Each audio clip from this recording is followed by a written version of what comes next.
Hey guys, it's Karen from Art by Karen E. Haley. Today I'm doing a really quick tutorial on basic lighting and mostly just coloring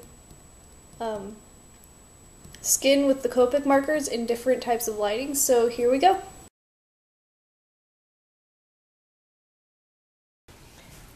Okay, so today I'm doing 4 different types of lighting with this tutorial. We have natural sunlight, artificial light, backlit, and dim lighting. So basically these are the most commonly used types of lighting when people draw pictures. So I'm going to be doing each of these with Copic markers. Okay, so when I do skin, I usually use E51 and E00, which is milky white for this one and floral white for this one. So also something that you need to remember with lighting is you always have to decide which direction it's coming from. And in this particular case, I'm going to make it coming from, let's see, my light source is right here. Okay. So,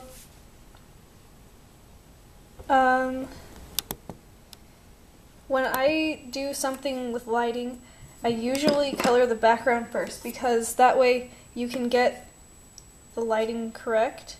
And with natural sunlight, that usually means you're outside, so I'm going to color in a sky behind this arm here. Another thing about sky that a lot of people get incorrect is that a lot of people will just color the sky one straight plain color, but the sky actually has a lot of gradation to it. It starts out really dark up high, but as it gets closer to the earth and along the horizon, it becomes lighter. And I don't know, it's just something that a lot of people forget to do.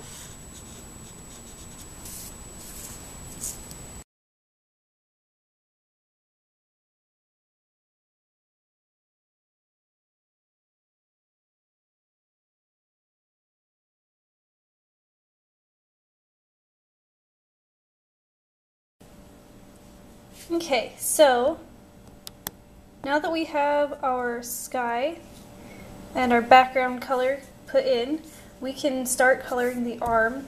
And when I shade an arm that's in natural sunlight with, say, like the blue background, I always start with the shading color first, and I usually use a color that was in the background, and in this case I'm using BG11, which is the lightest color that I used.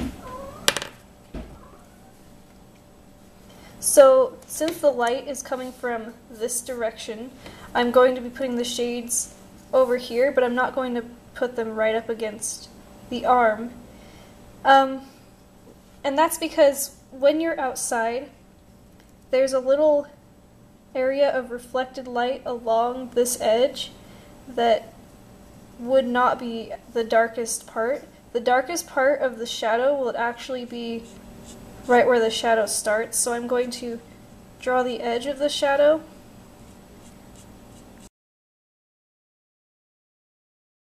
So there's that. And then for darker areas, like where the thumb overlaps the palm of the hand, I'm going to put in the second darkest tone that I used in the background. I'm going to put that right in there. And that is going to be our darkest areas. And since we are outside, there is going to be sunlight and the sun is yellow. And so I'm going to be using Y21 for that.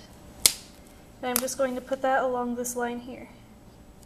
And since this color is really bright, I'm just going to put a little indication of this color along the edge of the arm. And on the ends of the fingers. Right, now there's that. And now for the skin colors, I use E0000 a lot. And I'm going to blend in the yellow area here with this. I don't really like to use the colorless blender to blend. I usually like to use a light color. I think it makes the picture a little bit less washed out looking. And I do like to use the colorless blender. I just use this color a lot, especially with skin, so.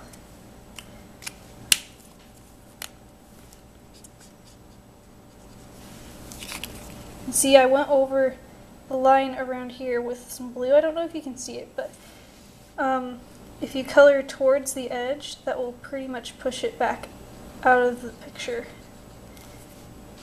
out of the outline there. So there's that. So there's our lightest area.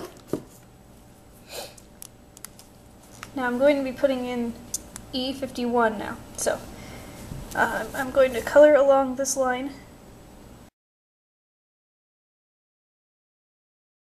Okay, so the arm looks a little bit green, and I'm just going to go over the whole thing, except for this far edge with the E51.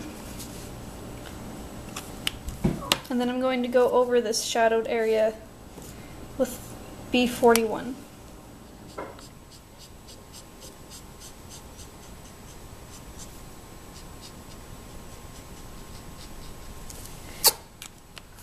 And then finally, I'm going to put some pinkish tone in there.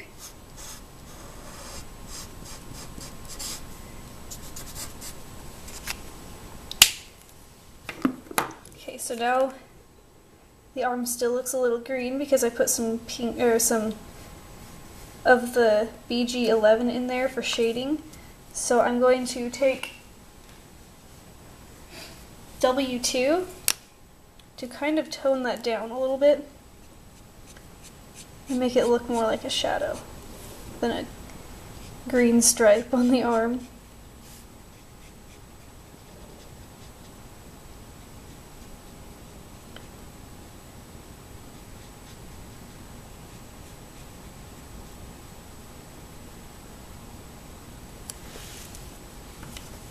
Okay. And a little tip, there still needs to be some yellow toning in this, but my yellow is really dark. It's pretty dark color, so I'm going to take Evening Primrose, which is R quadruple 0, and then or RV quadruple 0, and then I'm going to put a little bit of the yellow on the tip of this marker. And then I'm going to just lightly touch this picture up with that yellow that I just added.